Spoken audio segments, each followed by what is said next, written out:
All right, it's time to get this Bushman finished up. I'm not going to do a whole lot of weathering on him, proper weathering in terms of stains and dirt and streaks and grime and stuff like that, because I kind of like the relatively clean look. It's not an anime look in terms of no chipping and things like that, but it's in the spirit of anime, I guess you'd say. So I don't want to be real heavy-handed on the streaks and things like that. So I'm just going to proceed with a light touch. I say that now. I don't know how many times there've been when I've been working on a model and I say, okay, I'm going to lighten, I'm going to weather this very lightly. And then by the end, it looks like you just took it outside and dragged it through a mud puddle. So we'll see how it turns out. Now what I've got here is some Vallejo, this is fuel stains.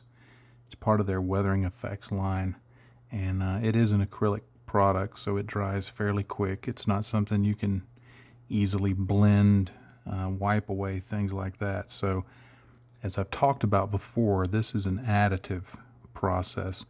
Now what I've got here in my palette is some of this stuff, and I've thinned it about 50-50 with water, because I think the key to using acrylics, to take advantage of the quick drying time, but also to mitigate the fact that it's more difficult to blend and to work with in that way, I think using a fine brush and then just adding some water to the mix to reduce the opacity allows you to build up very small amounts, I can't speak, very small amounts of the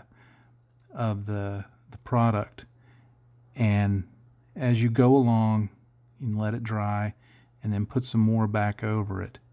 You start building up the way it looks, and you'll note, if you can look in there, I'm not getting very much of that in there at all. Let me focus on that. Hang on. There, hopefully that's a little bit more in focus, because what I want to do is just build up small amounts, working in very, I guess you'd say, discrete amounts, and taking advantage of very low opacity to get it just like I want.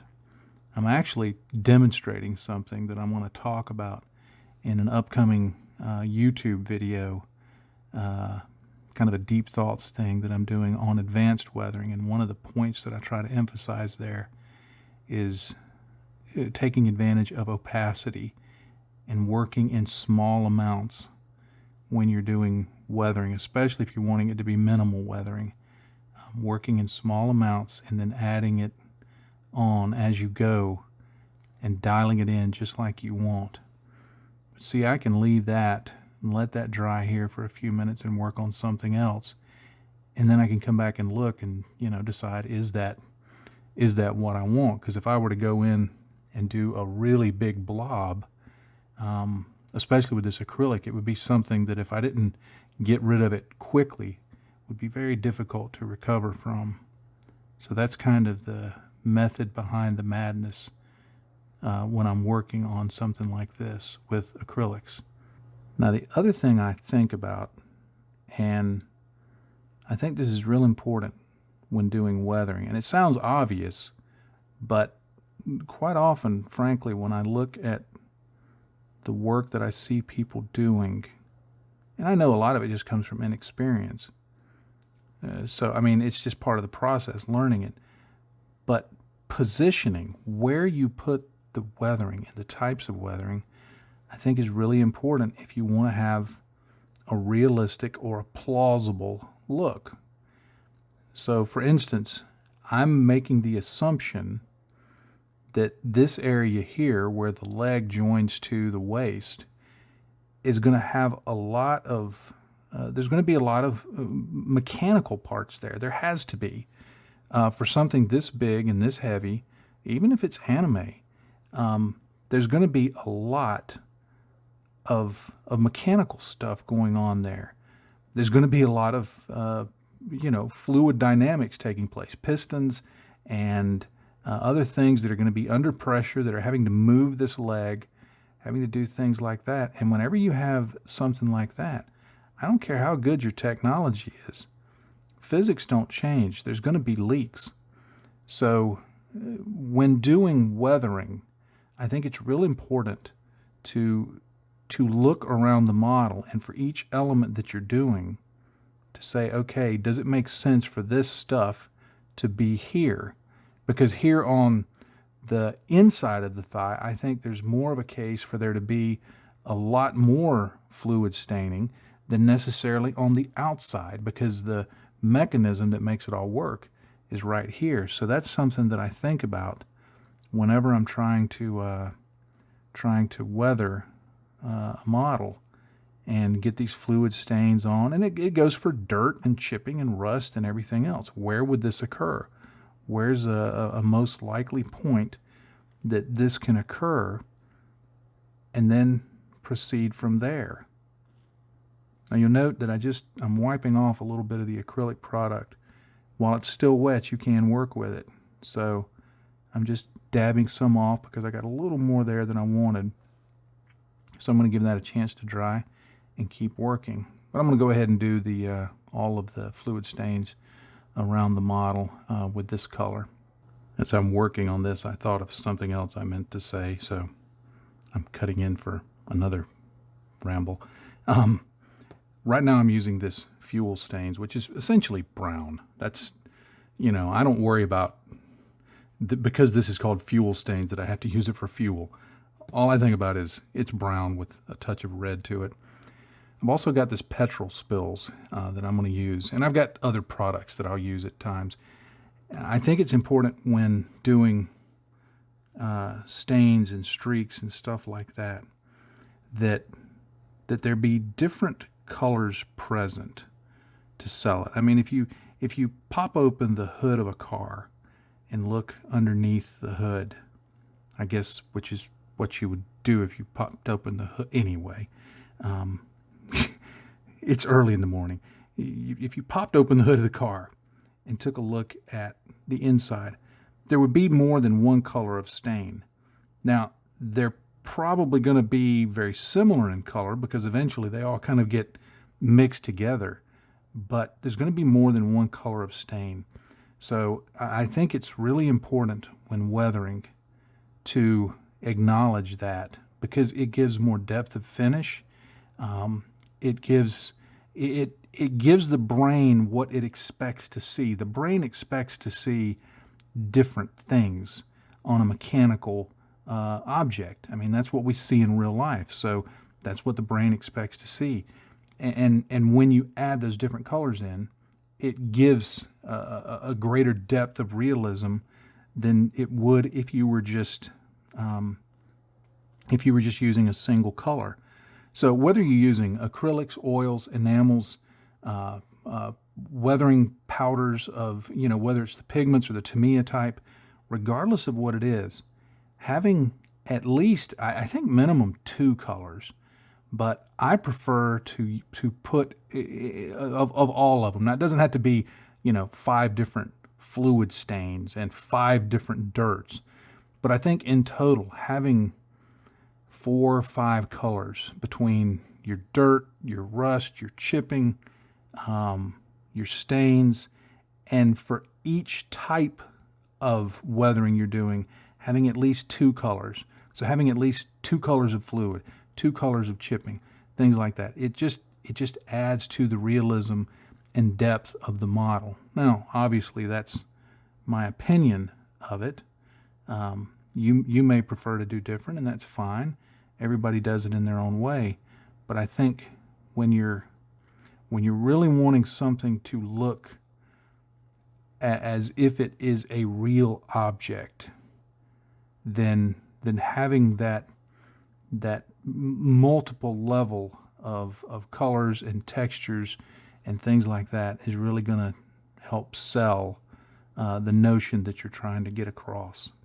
I want to add some earth effects around the feet, and I don't want to go much higher on the foot or on the foot and the leg than maybe the height of a man. So I'm just going to carry it up to,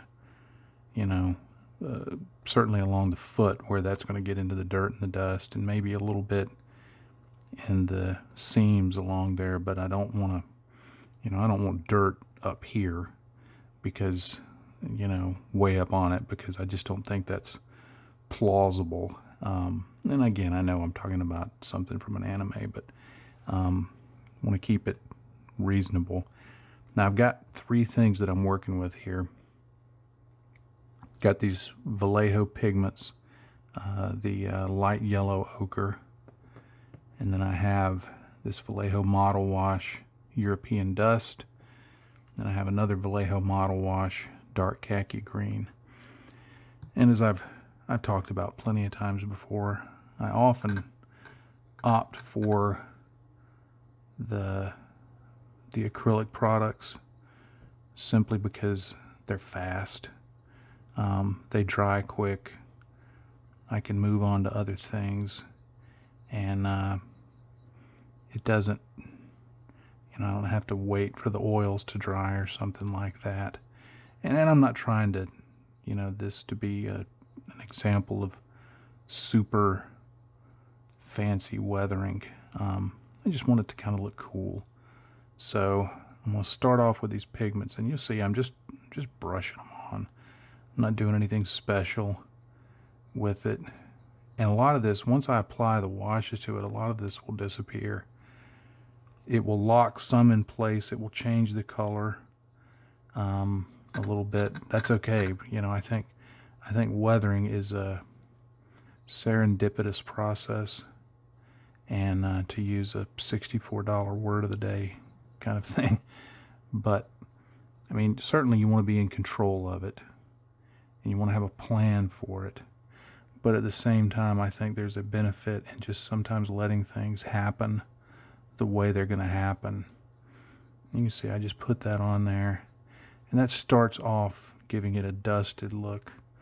Now I'm going to go for this European earth, and I haven't thinned this at this point, and I'm just going to start putting this along here like this, and just start establishing the base of where I want the dirt to be.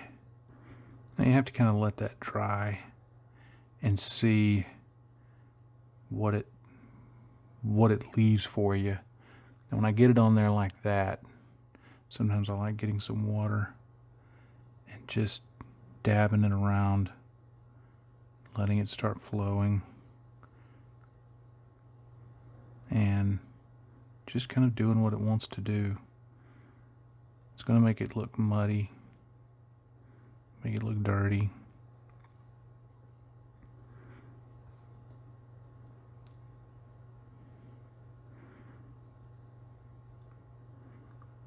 And those pigments, they'll still show a little bit. It all adds up together. What I'm going to do is just let that dry now, and then make adjustments from there.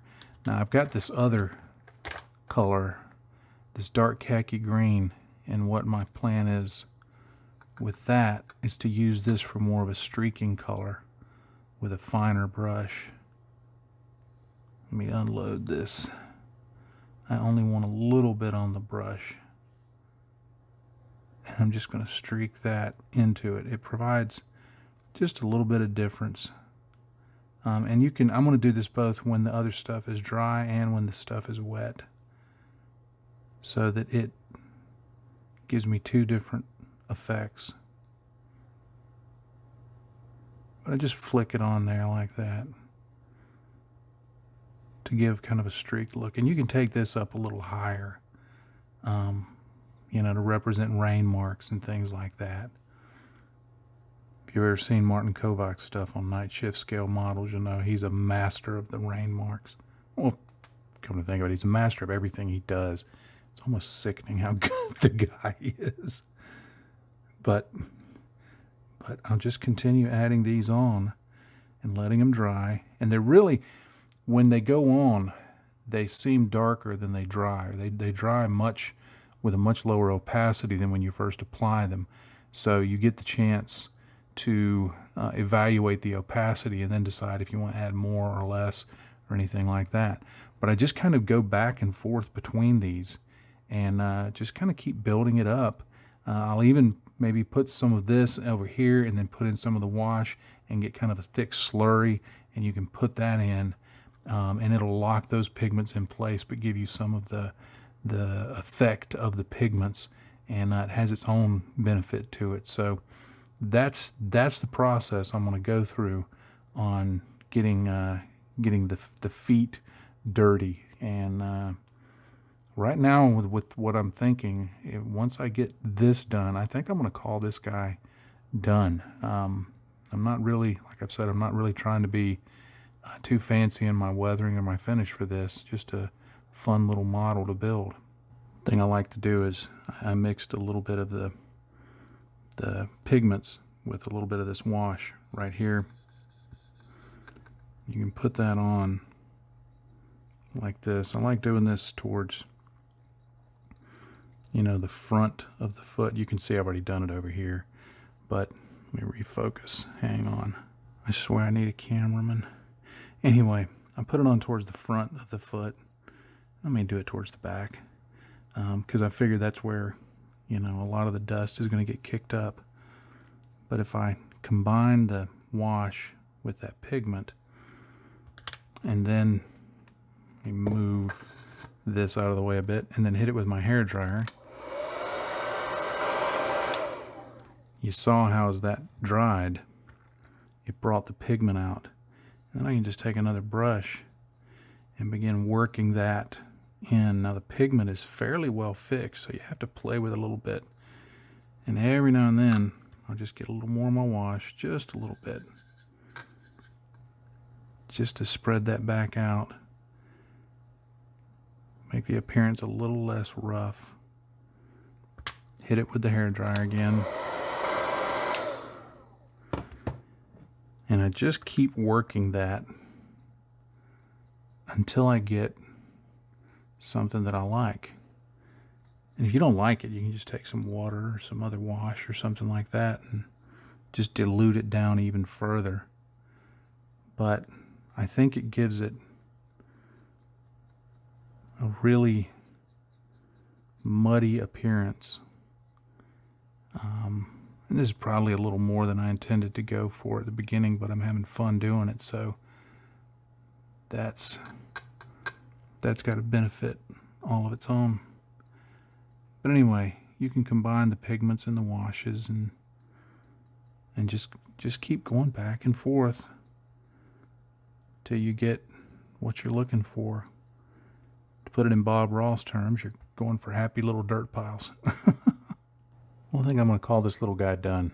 I'm pretty happy with him. It's a fun little kit, and I really like the way it looks. I mean, yeah, you know, if you're not familiar with Mecha and with anime and stuff like that, you may look at this and you may look at a Gunpla and go, it's the same thing, just different paints. But this has a slightly different aesthetic to it in many ways, and especially this head. I like the fact that the pilot is visible. That, you know, because when you look at a Gundam, when I first looked at them, I always assumed the pilot rode around in the head. It just made sense to me.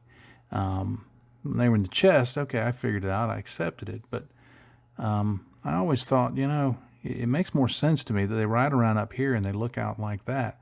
And I like that part of this design. I like the gun. That's kind of a cool gun, I think. I've always thought the magazines on most Gundams were a little small because they're firing these huge rounds, and you know they've got these little short magazines and they blast away forever. And you know, the infantryman in my mind goes, that doesn't work. So anyway, this has been a fun little kit, and if you're looking for something different to build, I'd certainly recommend it. I like the way it looked. I like the rocket pack on it. This has been a fun build. So I hope you've enjoyed this. I know it's been kind of low key. I'm doing it a little different. I'm not putting the the big beginning, you know, with the music and all of that. I'm doing this more like just a extended vlog, so I hope this format is maybe a little more relaxed and enjoyable. It's easier for me to produce. That's why I'm doing it this way. But I hope this has been beneficial and you've picked up a few things. And if nothing else, maybe it's induced a nap. So if I can say that I've accomplished that for you, I feel like I've done something. But anyway, thank you for being a patron. This is a Patreon exclusive video, and I'm so very grateful for your support, your encouragement, for you making the things that I do possible. It's a blessing for me. It's a blessing for my family. So thank you very much for that.